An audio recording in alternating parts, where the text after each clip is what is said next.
Good morning. Good morning. अपना वैदिक civilisation वाला चैप्टर चल रहा था, उसका फर्स्ट पार्ट अपन ने पढ़ा था और जो सेकंड पार्ट था लेटर वैदिक पीरियड उसके बारे में पढ़ रहे थे। तो देखते हैं आगे। Political organisation. ऑर्गेनाइजेशन मीन्स संगठन, राजनीतिक संगठन। राजनीतिक जो शक्तियाँ थी, किसका उस समय पे कौन शासन करता था, वो सब देखते हैं। Aryans began a more settled life and formed small kingdoms. Aryans का जो जीवन था वो व्यवस्थित हो गया था और उन्होंने अपने आप को एक छोटे छोटे ऐसे राज्यों में डिवाइड कर लिया था, राज्यों में व्यवस्थित किया था। दिस वे आर कॉल्ड जनपद, जिसे जनपद कहा जाता है। ए village consisted of many families, और जो गांव हैं उनमें कई प्रकार की फैमिलीज रहती थी, मतलब अलग अलग कास्ट के लोग फैमिली हैं वो थे। The village authority, authority means अधिकार, वॉज कॉल्ड ग्रामनी, और इन सब पे जिनका अधिकार था, मतलब जनपद पर, जन पे, विलेज पे, गांव पे, तो उन्हें उस व्यक्ति को ग्रामनी कहा जाता था। ग्रामनी व्यक्ति है वो सब ध्यान रखता था, उसकी जिम्मेदारी थी, तो इनके ऊपर उसी का अधिकार था। ओके, आगे है। ए cluster of villager was called a wish. Cluster mean समूह है, गाँव का जो समूह है उसे विश बोलते हैं, उनके विश कहा जाता था। इट्स अथॉरिटी वॉज कॉल्ड विशपति, और गाँव के समूह पे विश पर जिसका अधिकार था उसे विशपति कहा जाता था। ओके, विशपति है वो विश पे अधिकार रखता था।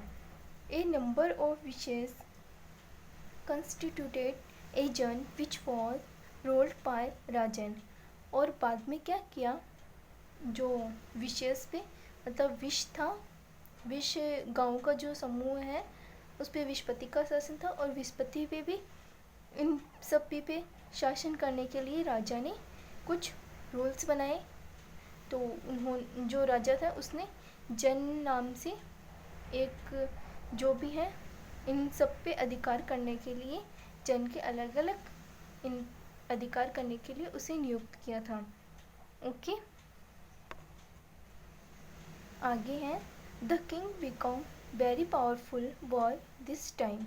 इस समय में शासक राजा काफ़ी पावरफुल, शक्तिशाली हो गया था। The control was no longer with the sabha and the समिति।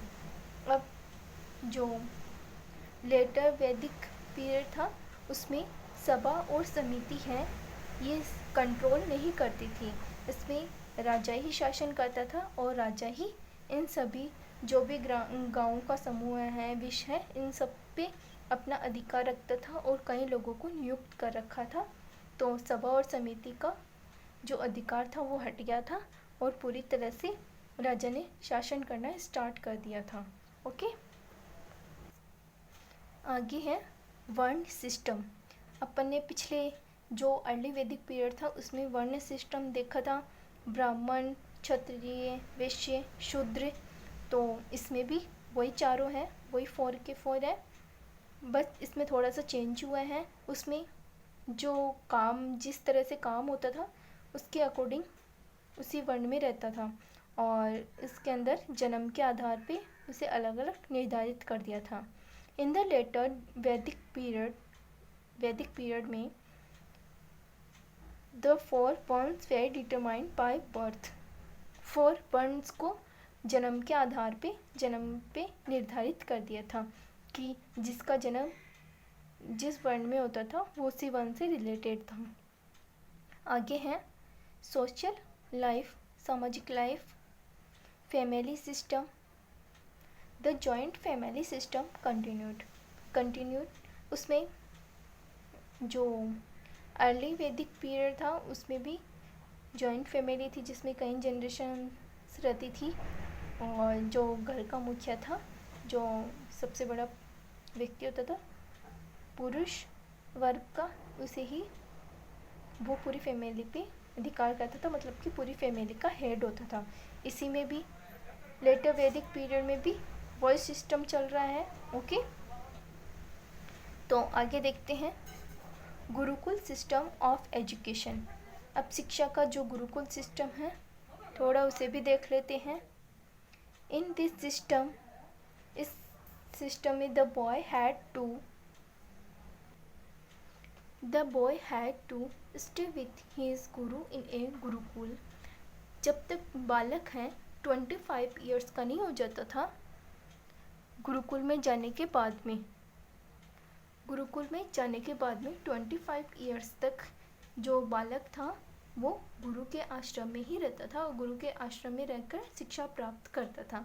25 की एज तक उसे शिक्षा एजुकेशन प्राप्त करनी होती थी। Boys learn various subject. बालक कई प्रकार के सब्जेक्ट्स को पढ़ते थे, जैसे सच एज द वेद पढ़ते हैं, लॉजिक तार्किक जो सब्जेक्ट होता है, मैथमेटिक्स, ग्रामर्स एंड मेडिसिन्स, जो ये सभी प्रकार के जो अलग अलग प्रकार के सब्जेक्ट्स होते थे, सभी प्रकार के सब्जेक्ट पढ़ते थे।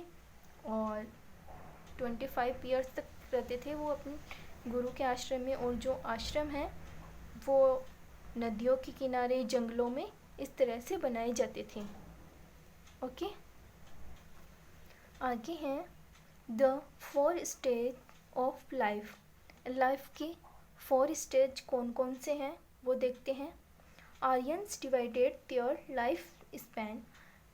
आर्य जो लोग थे उन्होंने अपने जीवन काल को 4 भागों में डिवाइड कर लिया था, 4 पार्ट्स में डिवाइड कर लिया था। 100 ईयर्स तक 25 4 पार्ट्स में डिवाइड कर लिया था इनटू 4 स्टेजेस, 4 स्टेज में। दीज आर कॉल्ड आश्रम्स, जिन्हें आश्रम कहा जाता है। Etch stage was divided into 25 years. और प्रत्येक स्टेज को उन्होंने 25 ईयर्स में डिवाइड किया, मतलब कि 100 ईयर्स तक उन्होंने जीवन काल बनाया और उनको 25 में डिवाइड कर दिया। अब अपन देखते हैं कि जो 4 आश्रम थे, 4 आश्रम कौन कौन से हैं देखेंगे। सबसे पहले है ब्रह्मचर्य आश्रम, सेकंड है गृहस्थ आश्रम, थर्ड है वानप्रस्थ आश्रम और फोर्थ है संन्यास आश्रम। अब देखते हैं इनके बारे में, थोड़ा थोड़ा देख लेते हैं कि इन आश्रम से रिलेटेड जो बातें हैं क्या क्या होता था। सबसे पहले है ब्रह्मचर्य आश्रम। ब्रह्मचर्य आश्रम में जो बालक है, स्टूडेंट लाइफ चलती थी। ओके, जिस भी एज से वो आश्रम में गुरु के पास में चले जाते थे, उसके बाद में 25 ईयर्स तक जब वो जो भी बालक है वो 25 ईयर्स का होता था, तब तक उसकी स्टूडेंट लाइफ ही चलती थी। और लास्ट में वो जब उसकी शिक्षा कंप्लीट हो जाती थी, एजुकेशन कंप्लीट हो जाती थी, तो वो अपने गुरु को दक्षिणा के रूप में, चाहे तो कोई धन राशि देता हो या फिर कुछ और उपहार देता हो, वो अपनी इच्छा से दे सकता था। सेकंड है गृहस्थ आश्रम। गृहस्थ आश्रम में फैमिली लाइफ चलती थी, जिसमें विवाह जीवन है, आगे का जो भी हिस्सा है वो फैमिली लाइफ वो गृहस्थ आश्रम में चलती थी। ओके, नेक्स्ट है वानप्रस्थ आश्रम। वानप्रस्थ आश्रम में इन सब का त्याग करके, फैमिली का इनका त्याग करके ध्यान करते थे, मतलब ये वानप्रस्थ आश्रम से रिलेटेड है। जब फैमिली का त्याग कर देते थे, लाइफ का, जीवन का त्याग करके आगे बढ़ते थे। नेक्स्ट है संन्यास आश्रम। संन्यास आश्रम for prayers and A life of renunciation devotes all times and energy to the welfare of the society।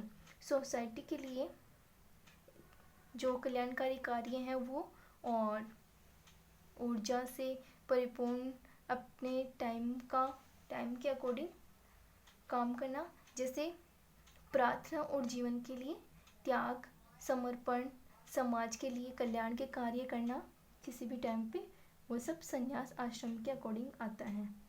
Okay, प्रार्थना करना, त्याग करना, समर्पण करना, वो संन्यास आश्रम के अकॉर्डिंग आता है। इसमें 75 से लेकर के 100 ईयर्स तक का टाइम वो संन्यास आश्रम का होता है, और 51 से लेकर के 75 तक का जो समय है, जो एज है, वो वानप्रस्थ आश्रम के अकॉर्डिंग होती थी, और गृहस्थ आश्रम की 26 से लेकर के 50 तक गृहस्थ आश्रम होता था, और वानप्रस्थ आश्रम जो स्टूडेंट लाइफ थी 25 ईयर्स तक, तब तक चलती थी।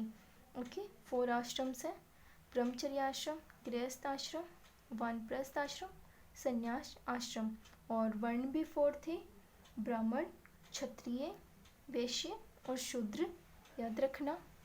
Okay, thank you.